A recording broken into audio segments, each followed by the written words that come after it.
নারকেল,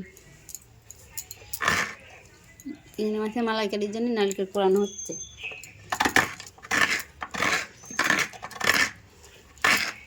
চিংড়ি, গলদা চিংড়ি নিয়েছি। চিংড়ি মাছগুলো ভালো করে কেটে পরিষ্কার করে নেব। এই চিংড়ি মাছগুলো কেটে এভাবে কেটে নিচ্ছি।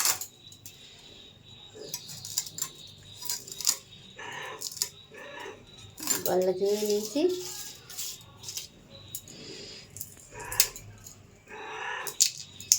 এভাবে খোঁজা ছাড়িয়ে নিচ্ছি যাতে এর মধ্যে সব কিছু ঢুকে যায়।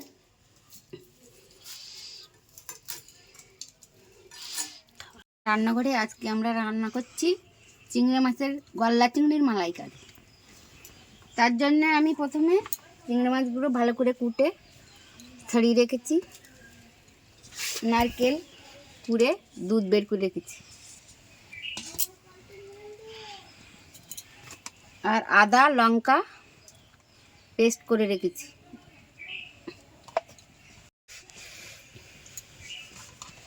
প্রথমে আমরা কড়াইতে তেল দিয়ে চিংড়ি মাছগুলো ভেজে নেব। অন্য লবণ ও হলুদ দিয়ে চিংড়ি মাছগুলো ভেজে নেব।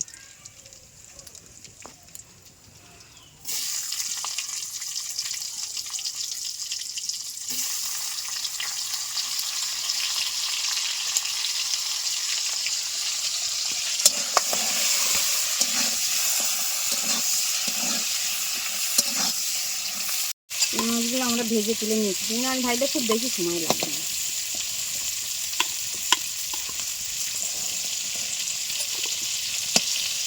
একটু সামান্য তেল দিয়ে নিচ্ছি, খুব বেশি।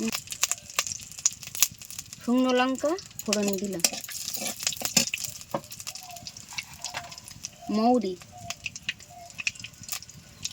মৌরি ফোড়ন দিলাম, তারপরে আমরা দিচ্ছি কাঁচানো পেঁয়াজ,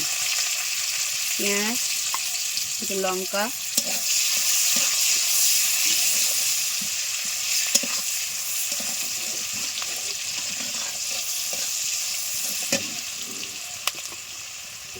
কাঁচা লঙ্কা পেস্ট করা ছিল দিয়ে দিলাম।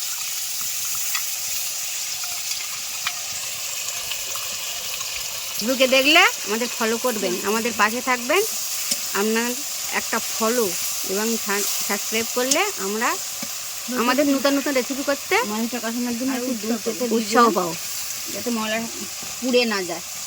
দুধ দিয়ে দিয়ে একটু কষিয়ে নিলাম।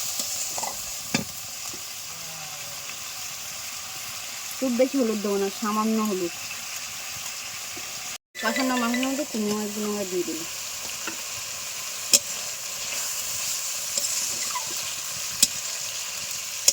তারপরে আমরা যে নারকেলের দুধটা বের করে রেখেছিলাম, দুধটা অল্প অল্প করে দিব আর নাড়িয়ে নাড়িয়ে দেবো।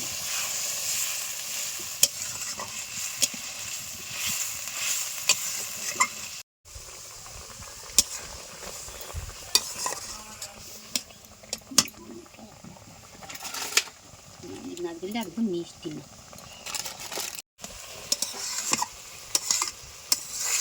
খুব কম সময়ে চিংড়ি মাছের মালাইকারি রেডি হয়ে গেল। চিংড়ি মাছের মালাইকারি করতে খুব কম সময় লাগে। কম সময়ে ভালো কিছু খেতে চাইলে চিংড়ি মাছের মালাইকারি করে খান, খুব ভালো লাগবে।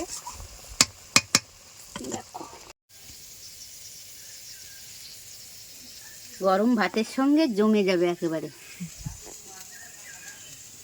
গরম ভাতের সঙ্গে শাশুড়ি বৌমার রান্নাঘর ফলো করবেন এবং সাবস্ক্রাইব করে আমাদের সাথে থাকবেন।